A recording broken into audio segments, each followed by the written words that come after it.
Two great mysteries dominate our lives, love and money. What is love is a question that has been endlessly explored in stories, songs, books, movies, and television. But the same cannot be said about the question, what is money? It's not surprising that monetary theory hasn't inspired any blockbuster movies, but it was not even mentioned at the schools most of us attended. For most of us, the question, where does money come from, brings to mind a picture of the mint printing bills and stamping coins. Money, most of us believe, is created by the government. It's true, but only to a point. Those metal and paper symbols of value we usually think of as money are indeed produced by an agency of the federal government called the mint. But the vast majority of money is not created by the mint. It is created in huge amounts every day by private corporations known as banks. Most of us believe that banks lend out money that has been entrusted to them by depositors. Easy to picture, but not the truth. In fact, banks create the money they loan, not from the bank's own earnings, not from the money deposited, but directly from the borrower's promise to repay. The borrower's signature on the loan papers is an obligation to pay the bank the amount of the loan plus interest, or lose the house, the car, whatever asset was pledged as collateral. That's a big commitment from the borrower. What does the same signature require of the bank? The bank gets to conjure into existence the amount of the loan and just write it into the borrower's account. Sound far-fetched? Surely that can't be true. But it is.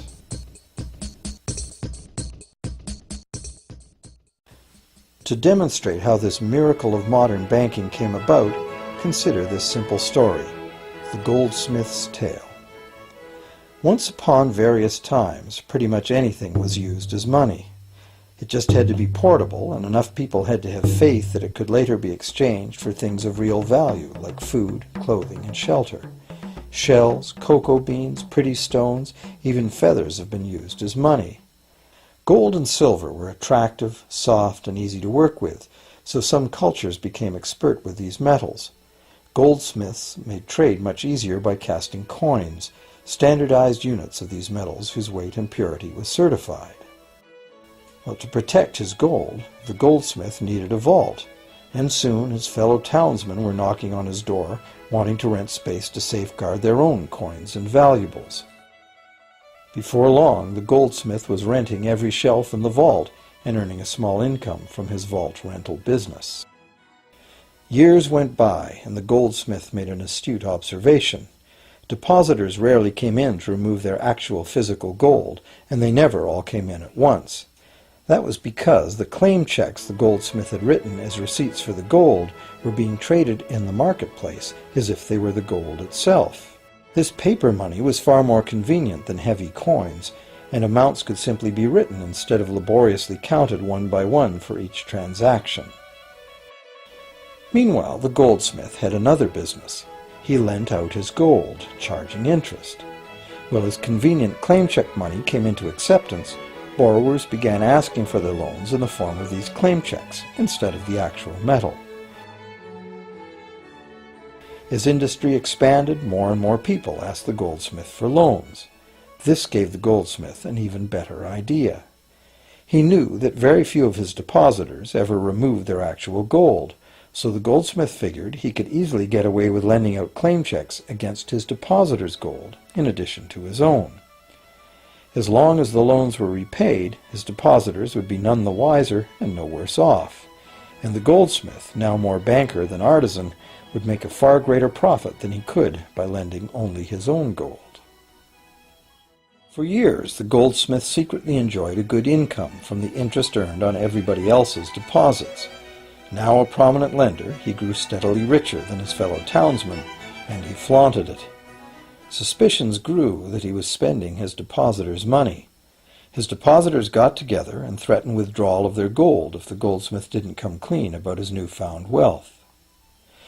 Contrary to what one might expect, this did not turn out to be a disaster for the goldsmith. Despite the duplicity inherent in his scheme, his idea did work. The depositors had not lost anything. Their gold was all safe in the goldsmith's vault.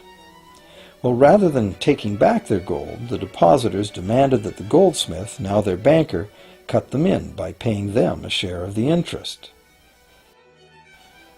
And that was the beginning of banking.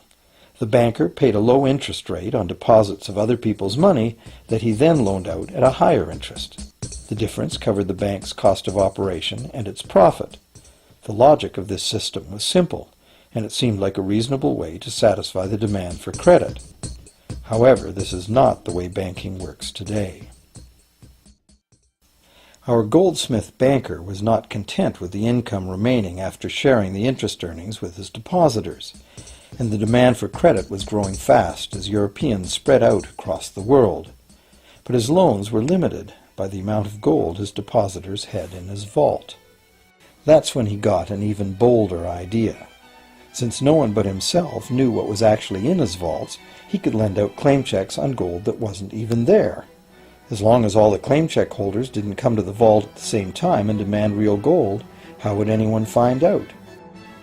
This new scheme worked very well, and the banker became enormously wealthy on the interest paid on gold that did not exist. The idea that the banker would just create money out of nothing was too outrageous to believe, so for a long time the thought did not occur to people. But the power to just invent money went to the banker's head, as you can well imagine. In time, the magnitude of the banker's loans and his ostentatious wealth did trigger suspicions once again. Some borrowers started to demand real gold instead of paper representations. Rumors spread. Suddenly, several wealthy depositors showed up to remove their gold. The game was up. A sea of claim check holders flooded the street outside the closed doors of the bank. Alas, the banker did not have enough gold and silver to redeem all the paper he had put into their hands. This is called a run on the bank, and it is what every banker dreads. This phenomenon of a run on the bank ruined individual banks and, not surprisingly, damaged public confidence in all bankers. It would have been straightforward to outlaw the practice of creating money from nothing. But the large volumes of credit the bankers were offering had become essential to the success of European commercial expansion, so instead the practice was legalized and regulated. Bankers agreed to abide by limits on the amount of fictional loan money that could be lent out. The limit would still be a number much larger than the actual value of gold and silver in the vault. Quite often the ratio was 9 fictional dollars to 1 actual dollar in gold. These regulations were enforced by surprise inspections.